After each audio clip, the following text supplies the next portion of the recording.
संध्या का समय था और मोहल्ले की गलियों में लोग अपने कामों में व्यस्त थे। मैं भी घर के बाहर टहलने निकला था कि अचानक पड़ोस में रहने वाले शर्मा जी दिख गए। उनके चेहरे पर एक गहरी उदासी थी जो मेरी नजरों से छिप नहीं पाई। राम राम शर्मा जी, मैंने उन्हें संबोधित किया। ठीक ही। राम राम, उन्होंने धीमी आवाज में जवाब दिया। उनकी आवाज में कुछ ऐसा था जिसने मुझे रुकने पर मजबूर कर दिया। शर्मा जी, आप कुछ परेशान लग रहे हैं, सब ठीक तो है? मैंने पूछ लिया। शर्मा जी ने एक लंबी सांस ली और बोले, भाई साहब, मेरी बेटी अपने पति का घर छोड़कर हमेशा के लिए घर वापस आ गई है। वह कहती है कि उसे तलाक चाहिए। उनकी बात सुनकर मैं थोड़ा चौंक गया। अभी कुछ दिन पहले ही तो उनकी बेटी राखी पर घर आई थी, लेकिन क्यों शर्मा जी? आपने पूछा उससे कि आखिर समस्या क्या है? शर्मा जी ने सिर हिलाया। हाँ, मैंने पूछा। वह कहती है कि उसके पति की कमाई कम है, उसके शौक पूरे नहीं कर पाता। वह कहती है कि अभी तो हम दोनों ही हैं, लेकिन अगर बच्चे होंगे तो वह क्या कर पाएगा, इसलिए वह उसके साथ नहीं रहना चाहती। शर्मा जी की यह बात सुनकर मेरा मन बेचैन हो उठा। मैंने सोचा कि यह समस्या सिर्फ शर्मा जी की नहीं है, बल्कि यह एक सामाजिक समस्या है जिसका सामना कई परिवार कर रहे हैं। मैंने शर्मा जी से कहा, भाई साहब, आपसे कुछ कहना चाहता हूं। भाई।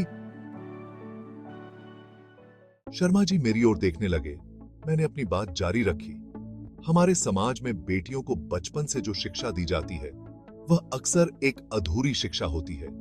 हम अपने बच्चों को हर सुख सुविधा देने की कोशिश करते हैं, उन्हें अच्छे से अच्छा भोजन, कपड़े और हर संभव आराम देने का प्रयास करते हैं, लेकिन हम यह भूल जाते हैं कि शादी के बाद उनका जीवन एक नया मोड़ लेता है।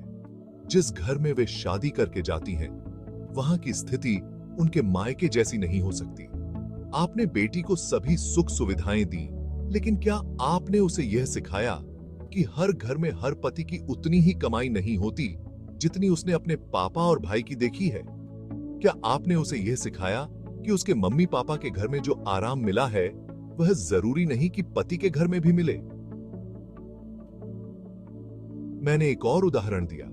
कोई जरूरी नहीं कि पिता के घर में लाइट जाते ही इन्वर्टर चालू हो जाता है, तो पति के घर पर भी ऐसा ही हो सकता है कि वहां इन्वर्टर ना हो।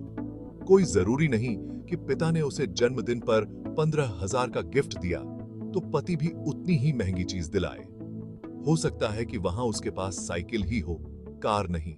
शर्मा जी मेरी बातों को ध्यान से सुन रहे थे।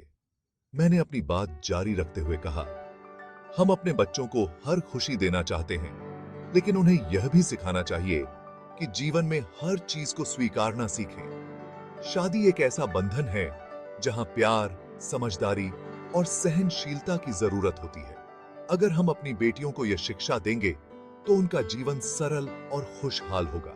शर्मा जी की आंखों में आंसू थे। भाई साहब, आप बिल्कुल सही कह रहे हैं। शायद मैंने ही अपनी बेटी को यह ज्ञान नहीं दिया, उन्होंने कहा। मैंने शर्मा जी को दिलासा दी, आपकी बेटी की गलती नहीं है, यह शिक्षा देने की जिम्मेदारी हमारी है। अगर हम अपनी बेटियों को सिखाएंगे कि जीवन में समझौते कैसे करने हैं, तो उनके घर कभी नहीं टूटेंगे। इस कहानी का संदेश समाज के हर माँ बाप के लिए है। अपने बच्चों को सिर्फ भौतिक सुख देने के साथ साथ यह भी सिखाना जरूरी है कि जीवन में हर स्थिति को कैसे स्वीकारना है। यह जरूरी नहीं कि मायके में जो सुविधाएं मिली वह ससुराल में भी मिलेंगी। असली सुख तो संतोष और समझदारी में है। अगर आपको यह बात सही लगी हो तो इसे औरों के साथ साझा करें। हो सकता है आपकी इस समझदारी से किसी का घर टूटने से बच जाए। धन्यवाद।